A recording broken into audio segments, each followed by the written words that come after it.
A timeless questions. The ideas that shaped how we think about life and truth.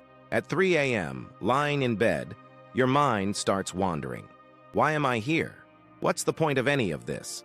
Does anything I do actually matter? You might think these late-night questions are uniquely modern, products of our anxious, overstimulated age. But here's the truth. These same questions have haunted humanity for over 2,000 years. From ancient Greek philosophers debating in the marketplace to Roman emperors writing in their private journals, from medieval mystics to modern neuroscientists, every generation has grappled with the same fundamental mysteries. What is the meaning of life? How should we respond to suffering? What can we actually control? What is consciousness, and how does it shape our reality? These aren't just academic curiosities. These questions have toppled empires, launched revolutions, and shaped every aspect of how we live, love, work, and find purpose. They've given birth to religions, political systems, and therapeutic practices that millions rely on today. But here's what makes this story fascinating. While our technology has advanced beyond recognition, while we've mapped the human genome and sent rockets to Mars, these timeless questions remain as urgent and unanswered as ever. In fact, they might be more relevant now than they've ever been.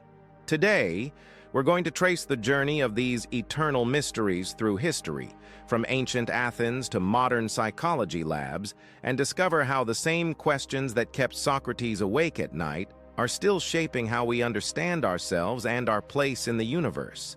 The year was 300 BC when everything changed for a wealthy merchant named Zeno. Sailing from Phoenicia to Piraeus, his ship encountered a violent storm. In minutes, the vessel was destroyed, taking with it all of Zeno's cargo, his fortune, his entire life's work. Imagine watching your entire world disappear beneath the waves, powerless to stop it. Most people would have been consumed by rage, despair, or self-pity. But as Zeno stood on that foreign shore, stripped of everything he thought defined him, he asked a question that would echo through the centuries. What can I actually control? This wasn't just philosophical curiosity, it was survival. Zeno realized that while he couldn't control the storm, the waves, or the loss of his fortune, he could control something far more powerful, his response to what had happened. This insight didn't just help him cope with disaster, it became the foundation of Stoicism, one of the most influential philosophical schools in human history. The question of control cuts to the heart of human existence because it forces us to confront an uncomfortable truth. Most of what happens to us is completely outside our influence. We don't choose where we're born, who our parents are, what natural disasters strike, what diseases we might develop, or how other people treat us. We live in a universe governed by forces vastly beyond our comprehension or command.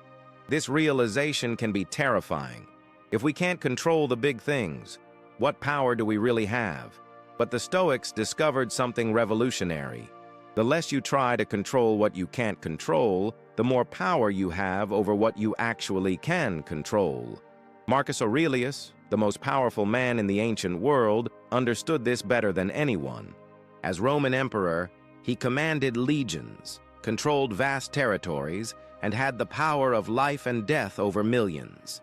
Yet in his private writings, he constantly reminded himself of his limitations. During a devastating plague that killed millions across the empire, he wrote, "You have power over your mind, not outside events. Realize this, and you will find strength." This wasn't passive resignation. Marcus led his empire through multiple crises, but he did so by focusing his energy on what he could influence: his decisions, his responses, his character. He couldn't stop the plague, but he could choose how to respond to it. He couldn't prevent barbarian invasions, but he could decide how to defend against them. The Stoic insight about control has become the foundation of modern psychology. Cognitive behavioral therapy, one of the most effective treatments for anxiety and depression, is built on this same principle. We can't always control what happens to us, but we can learn to control how we think about what happens to us. Viktor Frankl, a Holocaust survivor and psychiatrist, took this even further. In the concentration camps, where prisoners had virtually no control over anything, he discovered that the one freedom that could never be taken away was the freedom to choose one's attitude. Between stimulus and response, he wrote, there is a space. In that space is our power to choose our response. In our response lies our growth and our freedom. But here's where it gets interesting. This ancient question about control has become more urgent in our modern world, not less. We're bombarded with information about global crises we can't personally solve, political events we can't directly influence, and social media comparisons that trigger feelings of inadequacy. The illusion that we should be able to control everything has never been stronger. Social media algorithms feed us an endless stream of things to worry about, creating what psychologists call learned helplessness, the feeling that nothing we do matters. We doom scroll through climate change articles, political outrage, and global conflicts, absorbing the anxiety without any real power to change these massive systems. Yet the Stoic question remains as relevant as ever. In a world of infinite distractions and artificial urgencies, what can you actually control? Your attention, your effort, your responses, your character, your choices about how to spend your time and energy. The paradox is beautiful. The moment you stop trying to control everything, you become more powerful. When you focus only on what's actually within your influence, you stop wasting energy on futile struggles and start making real progress on what matters. But this raises an even deeper question. If we can only control our responses, what's the point of responding at all? What gives life meaning in the first place? For centuries, this question seemed to have clear answers. Religion provided meaning, tradition offered purpose, community gave direction. But then something happened that shook the foundations of human certainty. We began to question everything. Friedrich Nietzsche, writing in the 19th century, saw it coming. God is dead, he declared, not as a celebration, but as a warning. He wasn't talking about theology. He was talking about the collapse of shared meaning systems that had guided human societies for millennia. Traditional sources of purpose were crumbling, and nothing was rising to take their place. This wasn't just abstract philosophy. Nietzsche predicted that the loss of collective meaning would lead to nihilism, the belief that nothing matters, that life is fundamentally meaningless, that all our efforts are ultimately futile. And he was terrifyingly accurate. Within decades of his prediction, the 20th century witnessed some of the most destructive periods in human history. When societies lose their sense of meaning, when people stop believing in anything larger than themselves, the results can be catastrophic. As Nietzsche warned, when there is no meaning, everything becomes permissible.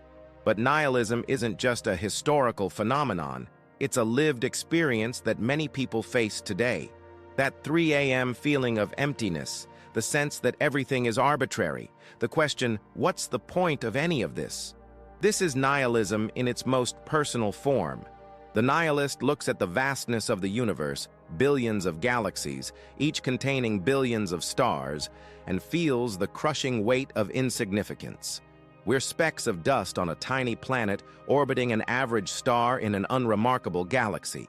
In cosmic terms, our entire species is a brief flicker. Our individual lives are even more fleeting. So why does anything matter? This line of thinking can lead to profound despair. If nothing has ultimate meaning, why get out of bed? Why work toward anything?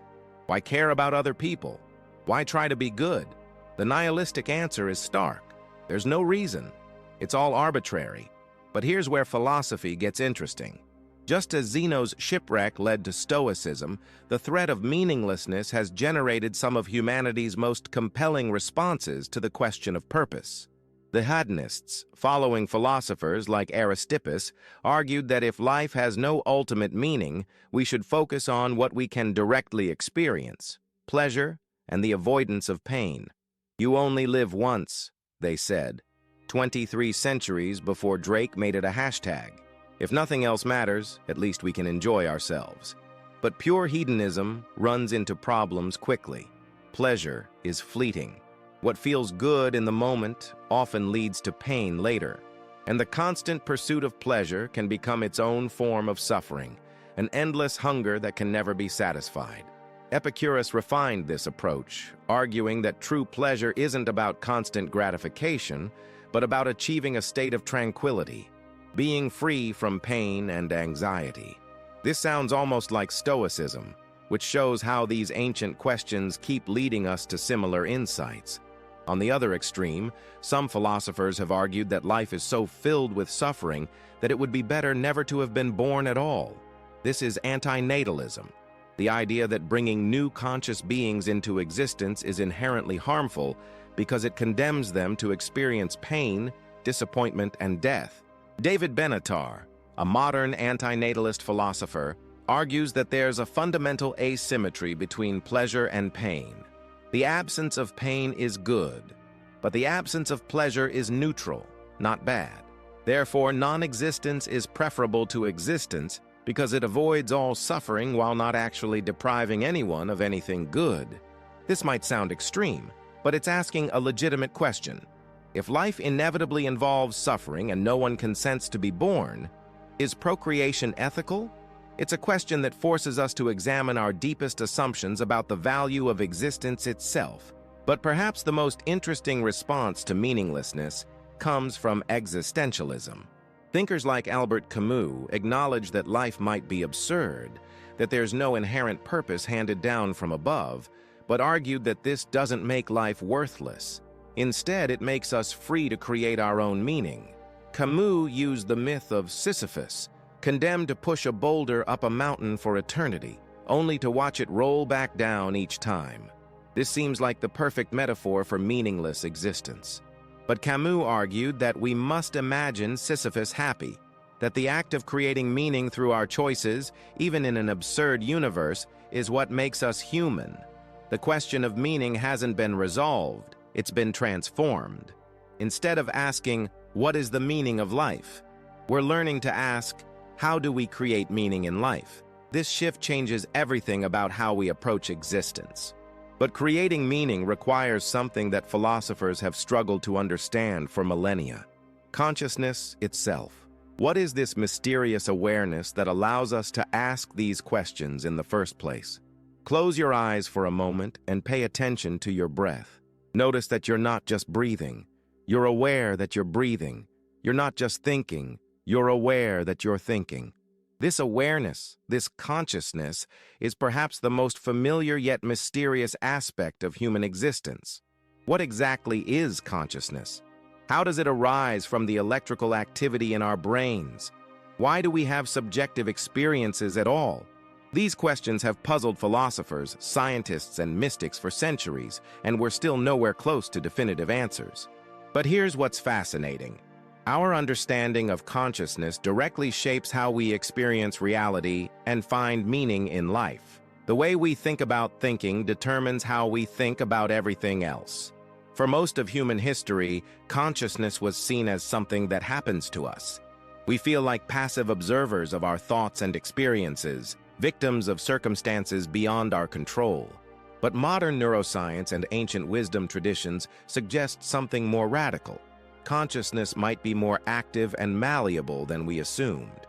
Consider the phenomenon of flow states, those moments when you become so absorbed in an activity that time seems to stop. Self-consciousness disappears, and you perform at your peak. Athletes call it being in the zone.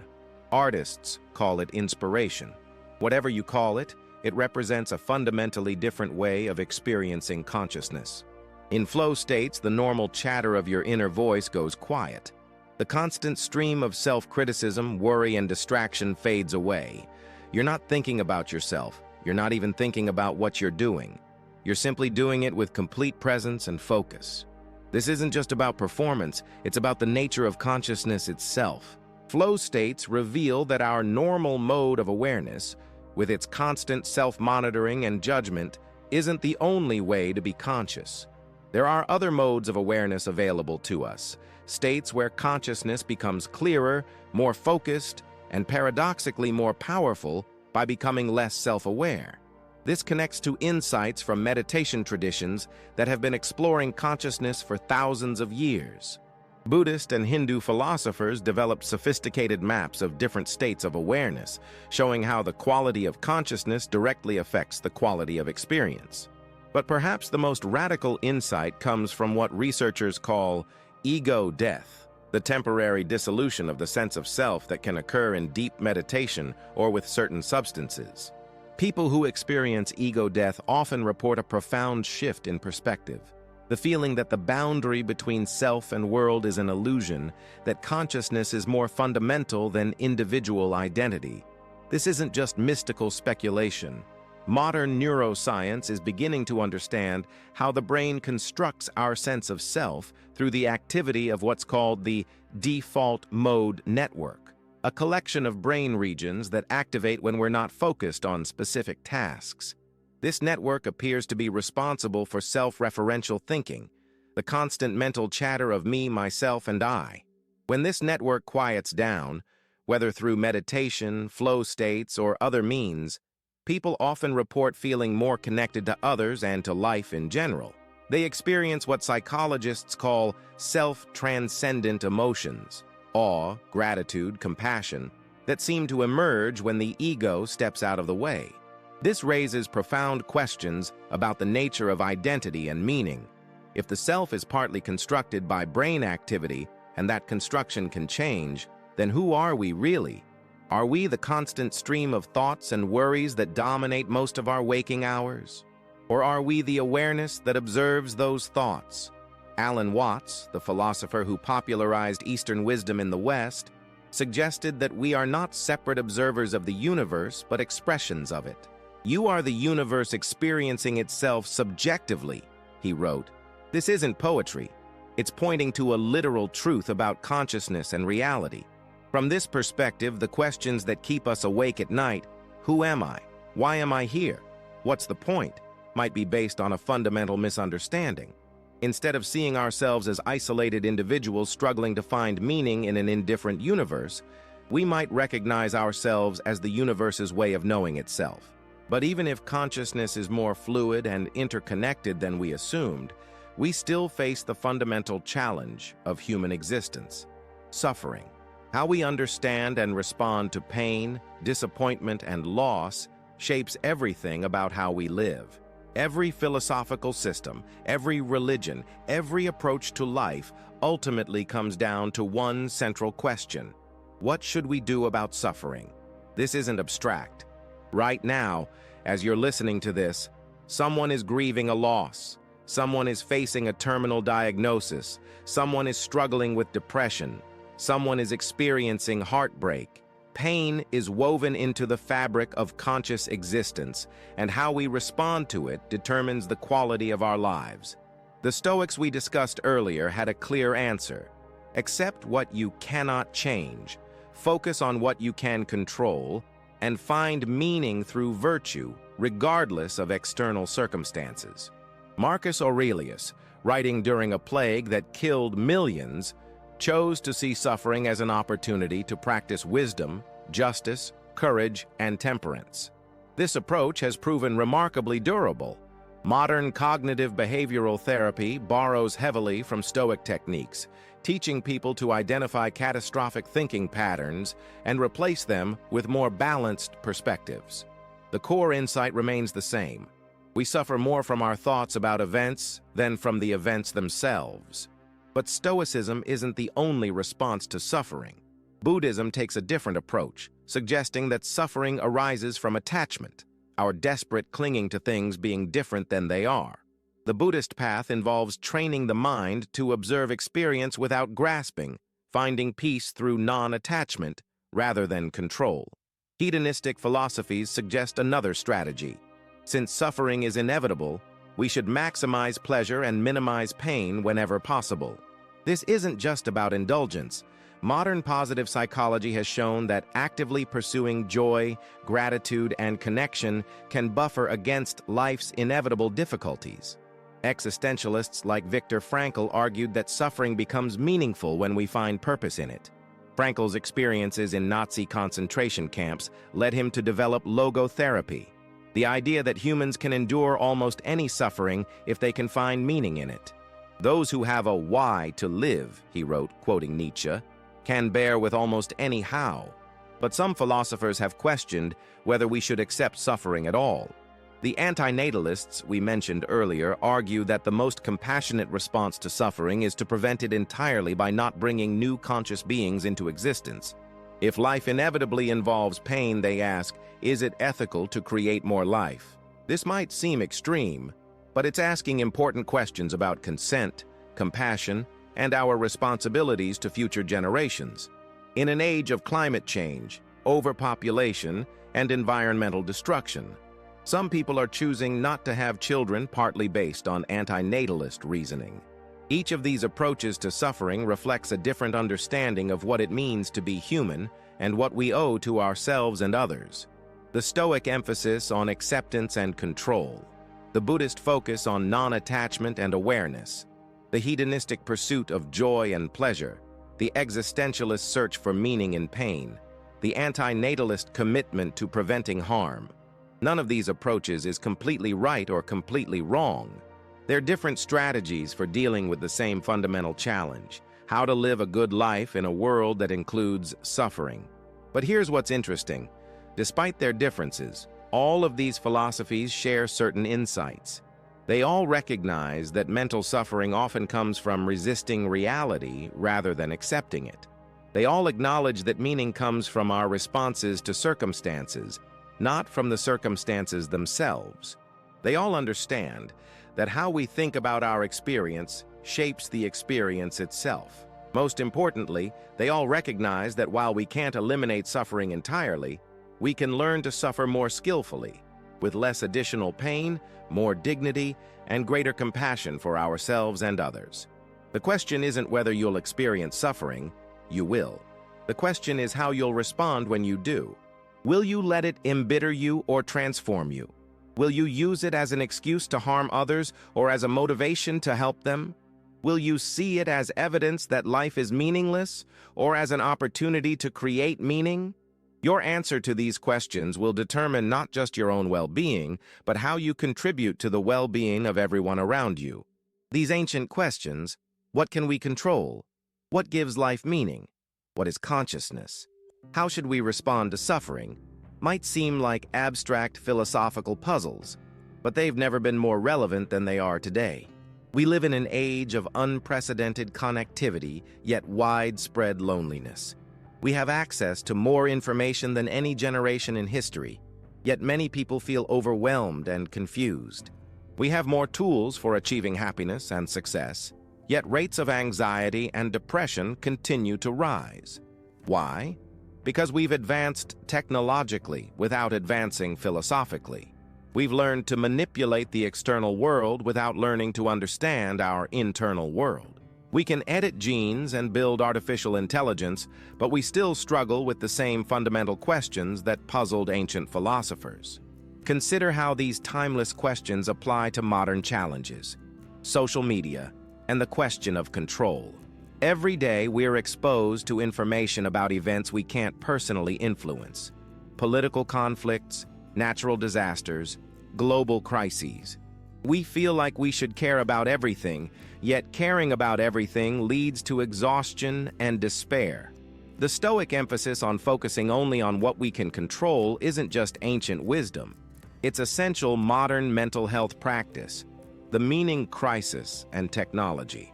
Our devices are designed to capture and monetize our attention, creating artificial urgency around things that don't actually matter. We're bombarded with notifications, updates, and distractions that pull us away from the deep work of creating genuine meaning in our lives. The existentialist insight that we must actively create meaning becomes crucial in an environment designed to scatter our focus. Consciousness and digital overwhelm. Flow states, those moments of deep focus and presence, are becoming increasingly rare in our fragmented attention economy. Yet research shows that these states of consciousness are essential for both peak performance and psychological well-being. Learning to cultivate flow isn't just about productivity, it's about reclaiming our capacity for deep, meaningful experience. Suffering and artificial comparison. Social media creates unprecedented opportunities for social comparison, showing us curated highlights from millions of other lives. This generates new forms of suffering based on FOMO, inadequacy, and the illusion that everyone else is happier than we are. The Buddhist understanding of suffering as arising from attachment, in this case attachment to how we think our lives should look compared to others, offers practical wisdom for navigating these modern challenges. Climate change and existential questions. The scale of environmental challenges facing our planet can trigger deep existential anxiety. Are we witnessing the end of human civilization? What's the point of individual action in the face of such massive problems? Here, the antinatalist questions about the ethics of bringing new life into an uncertain world become personally relevant, while existentialist ideas about creating meaning in the face of absurdity offer psychological resources for continued engagement. Artificial intelligence and consciousness. As AI systems become more sophisticated, we're forced to confront fundamental questions about the nature of consciousness, intelligence, and what makes us human. These aren't just technical problems. They're philosophical problems that will determine how we understand ourselves and our place in the world. The beauty is that these ancient questions provide practical guidance for modern problems. The Stoic practice of focusing on what you can control becomes a strategy for managing information overload. The Buddhist emphasis on present-moment awareness becomes an antidote to digital distraction. The existentialist commitment to creating meaning becomes a way of finding purpose in an uncertain world. But perhaps most importantly, these philosophical traditions remind us that the quality of our lives depends not on external circumstances, but on internal wisdom. Every generation faces unique challenges, but every generation also has access to the same fundamental resources: consciousness, choice, and the capacity to find meaning through how we respond to whatever life presents. The questions that kept ancient philosophers awake at night are the same ones that wake you up at 3 a.m. The difference is that now we have thousands of years of human wisdom to draw upon, dozens of practical strategies that have been tested across cultures and centuries. You don't have to figure out the meaning of life from scratch. You don't have to invent new ways of dealing with suffering. You don't have to discover consciousness or learn to control what you can control all by yourself. These insights are part of humanity's shared inheritance, available to anyone willing to explore them seriously. The timeless questions don't need final answers. They need to be lived. They need to be wrestled with, experimented with, and applied to the unique circumstances of your particular life. They need to transform from abstract ideas into embodied wisdom, from philosophical concepts into practical skills. Standing at the edge of the future, facing challenges our ancestors couldn't have imagined, we're still asking the same fundamental questions that have always defined human existence. What can we control in an uncertain world? How do we find meaning when traditional sources of purpose are crumbling? What is this mysterious consciousness that allows us to ponder these questions? How do we respond skillfully to suffering? The questions remain eternal because they point to something eternal in human nature: our endless capacity to grow, to choose, to create meaning, and to transcend our circumstances through the quality of our awareness and responses. These aren't just philosophical puzzles to be solved. They're invitations to be explored, pathways to be walked, challenges that reveal our potential for wisdom, compassion, and growth. In wrestling with these timeless questions, we don't just understand philosophy, we become philosophers ourselves, adding our own unique insights to humanity's ongoing conversation about what it means to be alive. The greatest minds in history haven't given us final answers. They've given us better questions, clearer ways of thinking, and proven strategies for living wisely. The rest is up to us. What can you control today? Where will you find meaning? How will you respond to suffering? What will you do with the mysterious gift of consciousness? The questions are timeless. Your answers are uniquely yours. And in the living of those answers, the ancient wisdom becomes eternally new. Takaturf, YouTube description. The ancient questions that still keep you awake at night. Why do the same philosophical questions that troubled ancient minds still haunt us at 3 a.m.?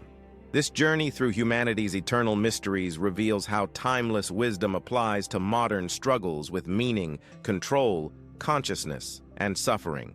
Key moments. 0 zeros. Introduction, the eternal questions. 04 and 30, the question of control, from Zeno's shipwreck to modern anxiety. 09.15, the meaning crisis, nihilism, hedonism, and creating purpose. 14 quote, the nature of consciousness, flow states, and the self. 1830, the response to suffering, ancient wisdom for modern pain. 22:45, the eternal questions in a modern world. What you'll discover. How a merchant shipwreck created Stoicism and modern therapy. Why Nietzsche's prediction about meaninglessness came true. What consciousness research reveals about flow states and ego death. How different philosophies approach human suffering. Why these ancient questions are more relevant than ever. Practical wisdom for navigating modern existential challenges. From Marcus Aurelius writing during plagues to modern neuroscience exploring consciousness, from Buddhist insights on suffering to existentialist ideas about meaning, discover how humanity's greatest minds have grappled with the questions that define human existence. What keeps you awake at 3 a.m.? Chances are, it's one of these timeless questions. The difference is now we have thousands of years of wisdom to help guide our answers. Philosophy, existential questions, Stoicism, consciousness, meaning, ancient wisdom, modern life, psychology, mindfulness, personal growth, life questions, philosophy, 01, wisdom and self-development, mental health.